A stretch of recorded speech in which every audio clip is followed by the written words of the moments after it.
பாண்டியன் ஸ்டோர்ஸ்ல இன்னைக்கான ப்ரமோ என்னன்னு பார்க்கலாம். பாண்டியன் வந்து ரொம்பவே சந்தோஷமா இருக்காங்க. கதிர் வந்து பாண்டியன் டிராவல்ஸ்ன்னு பேர் வச்சதுனால பாண்டியன் வந்து ரொம்பவே சந்தோஷமா இருக்காங்க.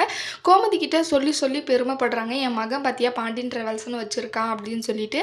உடனே கோமதி சொல்றாங்க, ஆமாங்க உங்களுக்கு அவன் மேல அவன் ரொம்பவே பாசமா இருக்கான். நீங்க தான் அவன் மேல சிடு சிடுன்னு இருக்கீங்க அப்படின்னு சொல்லிட்டு கோமதி சொல்றாங்க. நான் அவன் மேல கோவமா இருந்ததுனால தான் அவன் இந்த அளவுக்கு ஆயிருக்கான். நான் இப்போ பாசம் வச்சு அவன கெடுத்துட்டு இருந்தேன்னா அவன் முன்னேற மாட்டான்னு நினச்சி தாண்டி அப்படி பேசுகிறேன் அப்படின்னு சொல்லிடுறாங்க பாண்டியன். அதை கேட்ட கதிர்க்கு வந்து ரொம்பவே பாசமாயிடுது. நம்ம அப்பா இப்படி தான் அப்படின்னு சொல்லிட்டு.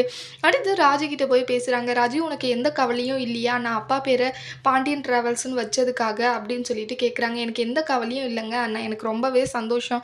நீ இப்படி பண்ணதுனால தான் எனக்கு ரொம்பவே சந்தோஷமாக இருக்குது. நீ வேறு ஏதாவது பேர் வச்சுருந்தா நான் கவலை தான் பட்டிருப்பேன் அப்படின்னு சொல்லிட்டு ராஜு சொல்கிறாங்க. அப்புறம் கதிரும் ரொம்பவே சந்தோஷமாக இருக்காங்க. மொத்த ஃபேமிலியும் இப்போ ரொம்பவே சந்தோஷமா இருக்கு. அடுத்த பிரச்சனை எப்படி வரும்னு சொல்லிட்டு அடுத்த ப்ரோமோல பார்க்கலாம். இந்த வீடியோ பிடிச்சிருந்தா லைக் பண்ணுங்க. பாய்.